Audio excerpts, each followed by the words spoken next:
Bueno, estamos en otra mesa con los congresistas Carlos Ceballos, de Integridad y Desarrollo, y el congresista Eduardo Salguana, de Alianza para el Progreso. ¿Cómo están, congresistas? Muy buenas noches, ante todo, para ambos. Y vamos, no nos dio mucho tiempo para hablar con los otros parlamentarios sobre esto, ya mirando un poco hacia adelante y hacia el futuro. Pero en principio quería saber cuál es su opinión de la conformación de este nuevo gabinete, del gabinete que lidera el doctor Alberto Otárola. Muchas gracias por la invitación, Omar. Sí, efectivamente, hoy tenemos un nuevo gabinete.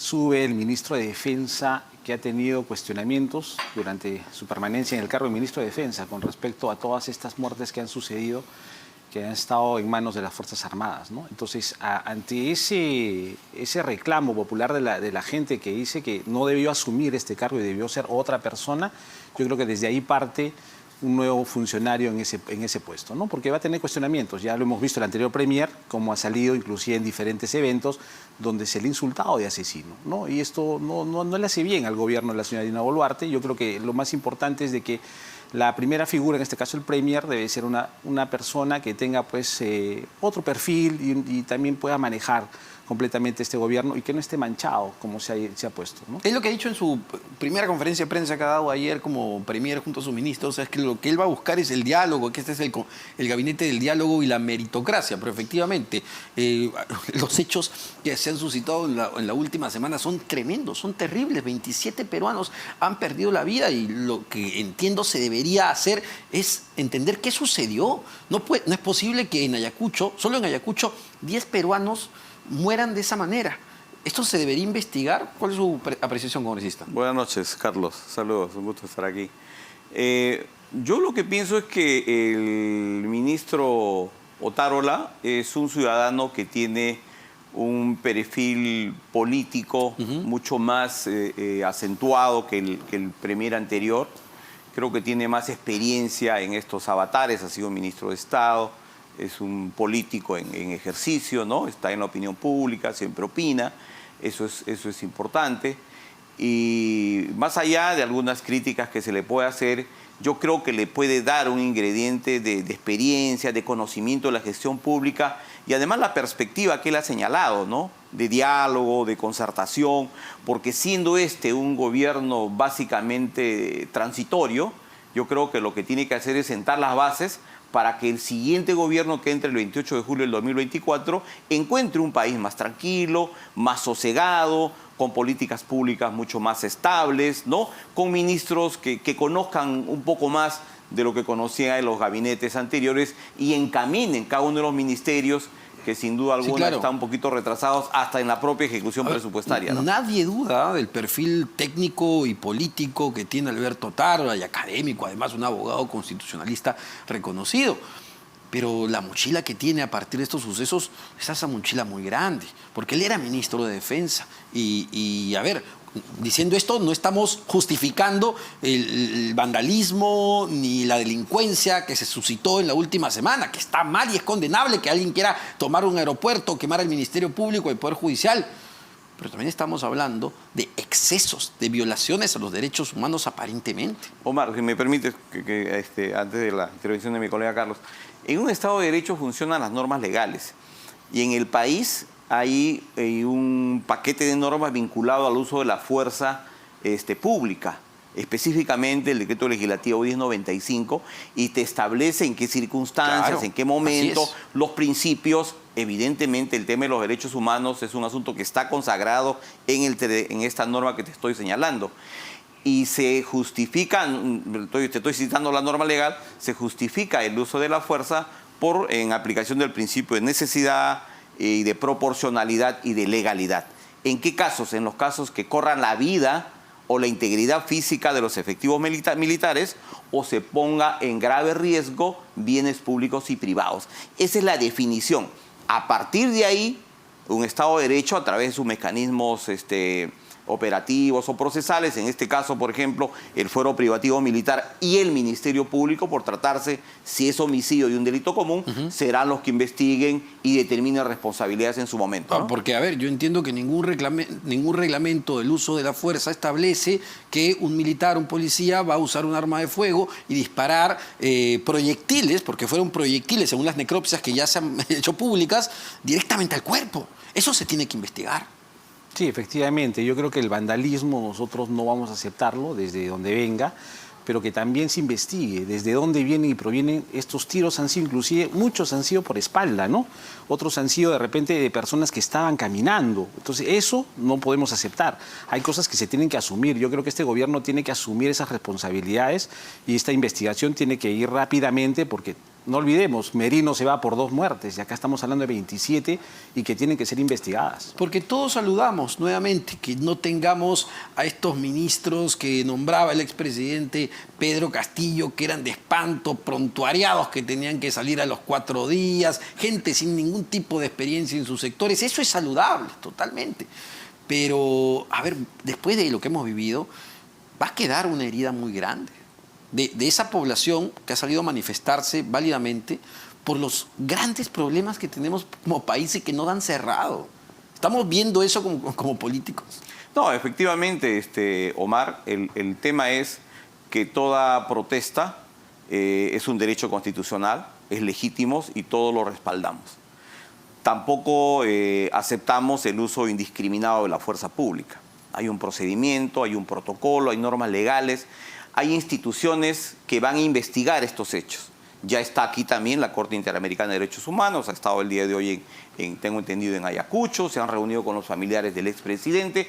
Entonces, que se inicien las investigaciones que correspondan. Bueno, y solo como paréntesis, entiendo que la Fiscalía de Ayacucho ya abrió investigación al tanto el general de la policía y del ejército que comandaban las operaciones en el aeropuerto de Ayacucho.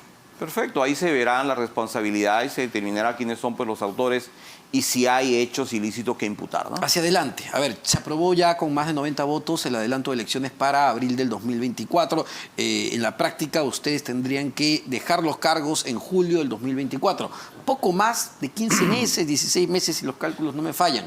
¿Qué se puede hacer? ¿Qué se puede plantear en ese corto periodo que sea importante para modificar tanto el sistema electoral como el sistema político para tener una mejor elección? Primero se ha hablado de adelanto de elecciones con reformas políticas y electorales. Mi pregunta es, ¿estamos en la capacidad y en la responsabilidad como Congreso de la República de hacer esas reformas? Si cuando estamos enfrentándonos en pleno hemiciclo, o sea, yo creo que ahí tenemos que hacer primero un pacto político para sacar las verdaderas reformas, sin importar los intereses partidarios ni intereses personales. Porque si vamos a ir de esa manera, no vamos a lograr absolutamente nada y vamos a llegar a abril de 2024 con las mismas reglas y va a llegar más de lo mismo. Y eso es lo que nosotros no queremos. O actitudes populistas también, porque claro, para mucha gente es impopular plantear, por ejemplo, la reelección de congresistas, gobernadores o alcaldes. Pero lo que hemos visto en el caso, sobre todo de los gobiernos subnacionales, es que en 4 años no puedes hacer nada. No se preocupan por hacer nada y la no reelección ha perjudicado tremendamente. Están dispuestos a abocarse a reformas no populares, pero en bienestar y en mejora de la calidad de los servicios.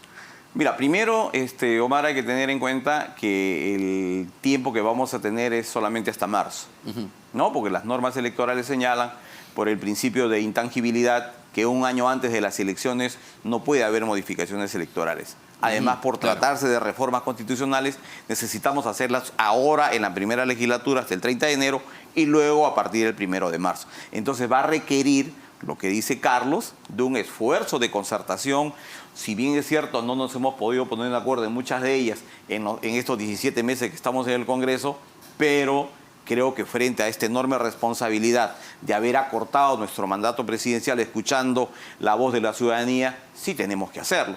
Y un tema a discutir es precisamente lo que tú estás señalando.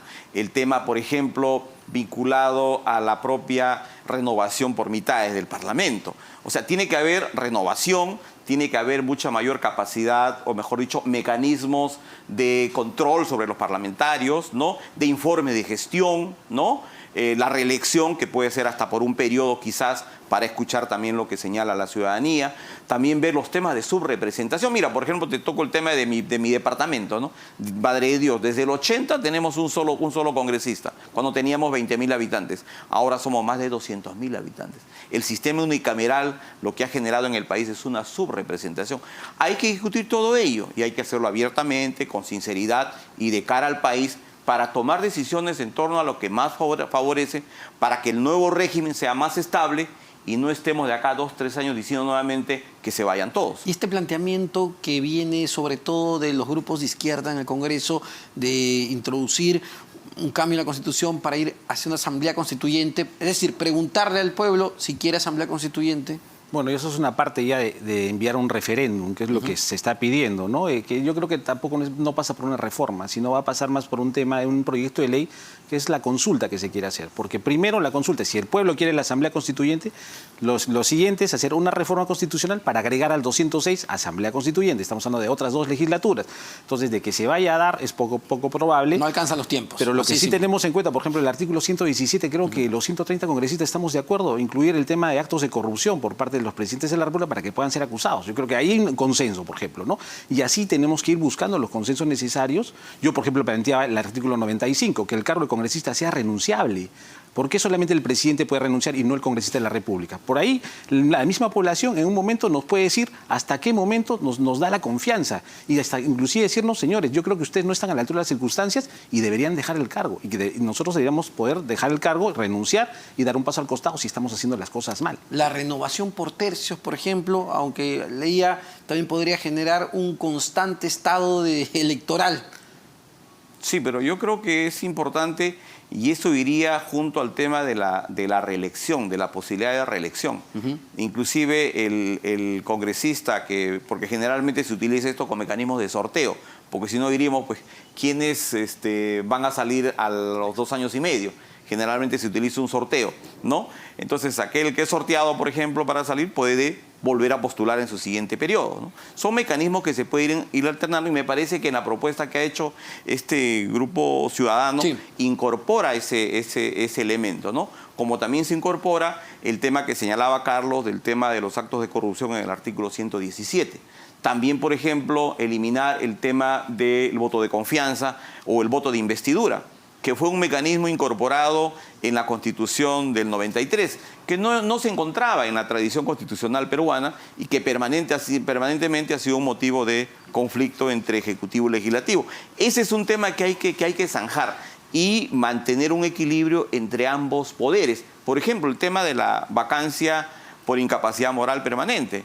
Hay que hacerlo que sea moral o física de carácter permanente, como lo pensaron los legisladores en su momento, los constituyentes en su momento. Y establecer un juicio político que no existe en nuestra Constitución, porque la válvula de escape ha sido justamente el tema de la incapacidad moral, pero no tenemos en la práctica un famoso, lo que se conoce como el impeachment, que sí tiene Brasil, Estados Unidos. Acá no hay un juicio político. Yo creo que las reformas que nosotros tenemos que plantear, como bien lo has dicho, primero tenemos que conversarlas. Sí. Creo que la Comisión de Constitución tiene que convocarnos a todos los que hemos presentado reformas constitucionales y de esas escoger las que tienen el consenso. Hay muchos, por el tema de este tema de corrupción, el tema de también ver la incapacidad moral del presidente, quién define quién es moral y quién es inmoral, en qué sentido. Entonces hay ciertos aspectos que tenemos que definir. Necesitamos también desarrollar muchos artículos de la Constitución para que no traigan problemas como los que hemos ido teniendo y también que no se abuse de las herramientas del control político. Es importante que también el artículo 115 sea reformado. No solamente que el presidente de la República, al ser permanentemente no pueda continuar con el cargo, el vicepresidente, segundo vicepresidente o el presidente del Congreso convoquen elecciones inmediatas, porque si no se genera este caos que tenemos hoy en día. Ahora, donde sí ha habido mucho consenso en diferentes bancadas, desde Perú Libre hasta Fuerza Popular, es en esta ley que se aprobó en el Congreso de la República, que valgan verdades, los conocedores dicen que debilita la calidad universitaria porque nuevamente intervienen los rectores de universidades dentro de las UNEDU. Los que son fiscalizados van a fiscalizar. Y hubo una jugada técnica, estratégica, una triquiñuela, donde un grupo de congresistas denuncia la inconstitucionalidad de una ley para que el TC lo declare constitucional. Ahí sí se abocaron todos juntos. Bueno, no todos, ¿no? La bancada de APP votó en contra de todas esas iniciativas vinculadas a afectar la reforma universitaria representado en SUNEDU y obviamente no hemos participado en esa triquiñuela, ¿no? O sea, me parece de mal gusto de ser así, no me consta, no he verificado la información, pero la vamos a revisar porque me parecería bastante grave que se esté utilizando mecanismos constitucionales e instrumentalizando al Tribunal Constitucional de reciente elección para un mecanismo de esta naturaleza. Porque, ¿no? a ver, sería grave, Omar. ¿qué nos dice eso también del propio Tribunal Constitucional? Porque los que votaron a favor de este proyecto son los que terminan denunciando la inconstitucionalidad de su propio proyecto, porque ¿acaso sabían cuál iba a ser la decisión del TC? Claro, lógico. Lo que han estado buscando es forzar una medida que ha tomado el Tribunal Constitucional. ¿Para qué? Para darle validez a esa ley que ellos han sacado. Pero que no nos permita a nosotros, por ejemplo, ir y retroceder en cuanto a las reformas universitarias. Porque si retrocedemos, ya hemos visto lo que viene pasando. Entonces, volver a una ANR creo que es lo que nadie quiere. La participación de los rectores, si bien hoy con esta medida se van a dar, yo creo que también debería cambiarse alguna normativa o debe haber una reglamentación nueva para limitar también el aspecto de su participación en el comité, ¿no? Omar, otras reformas que creo que serían importantes. Hay que discutir el tema de la bicameralidad, ¿no? Que bueno, que está aprobado. Hay que retomar, exacto, sí hay una reconsideración pendiente, pero además también hablar de circunscripciones electorales más pequeñas, de tal manera que el parlamentario tenga una vinculación directa con espacios geográficos y poblaciones determinadas. Por ejemplo, los 30 parlamentarios de Lima, ¿a quién representa? A San Isidro, a Miraflores, a San Juan del Lurigancho. Hay que amarrar al parlamentario a una determinada circunscripción geográfica.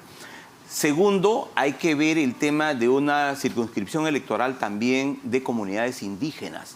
Yo creo que ese es un tema también importante, sectores sociales que no han tenido mucha participación en la vida republicana, y creo que es hora, a raíz de toda esta reclamo ciudadano por mayor legitimidad, que esos sectores tengan directamente, así como hemos visto el tema de género, el tema de alternancia. Yo creo que también sería importante una propuesta de esa naturaleza. Solo para culminar, ¿van a otorgarle el voto de confianza al gabinete de Otárola? Yo creo que en este momento se está evaluando. Hemos visto, todavía no hemos terminado de ver los nuevos ministros que han ingresado, y también hay que ver el tema de sus declaraciones juradas, hay que hacer una evaluación al currículum y también a sus antecedentes. No todos los ministros están limpios, ¿no?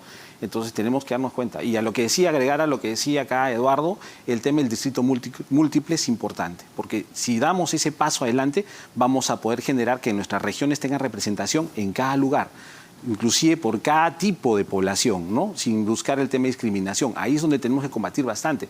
Mucho se habla de la discriminación tanto en nuestros hermanos nativos o de pueblos indígenas o también afroperuanos. Necesitamos que tengan también sus representantes para que estos puedan también conjugar y hacer leyes que se den en favor de que esto termine ya y no continuemos en el tema de discriminación que le hace mucho daño al país. Congresista, ¿APP le va a dar el voto de confianza al gabinete de Otárola? Sí, yo creo que no hay por qué no otorgarle el voto de confianza. Hay que contribuir desde el Congreso a la estabilidad política del país, a encarar los graves problemas que tiene la ciudadanía, que pasa por el empleo, la generación de confianza a los inversionistas, ¿no? Y trabajar por el desarrollo económico, proyectos en provincias, infraestructura, recursos para las regiones, para las municipalidades, y todo eso podrá hacerse si es que hay un nivel de estabilidad política para que el gobierno trabaje en bien de los peruanos. Muchísimas gracias para ambos congresistas, al congresista Carlos Ceballos de Integridad y Desarrollo y Eduardo Salguana de Alianza para el Progreso. Vamos rápidamente a una pausa.